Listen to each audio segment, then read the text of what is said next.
Welcome to Penrose Learning, where we make understanding easy.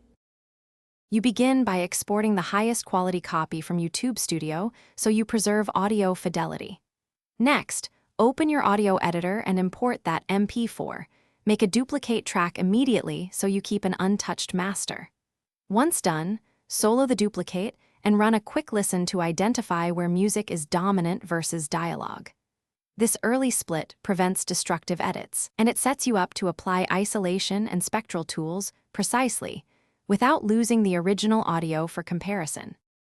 Now you isolate music from voice by switching to spectral frequency view and scanning for consistent music bands. You'll find voices usually occupy 104,000 Hz, while music spans broader ranges. Then try a vocal isolation or center channel extractor. This boosts dialogue and reduces stereo music. If artifacts remain, apply adaptive noise reduction targeted at the identified bands or perform manual spectral repair to remove notes without harming consonants. Make short passes and compare with the untouched master to monitor quality and avoid overprocessing.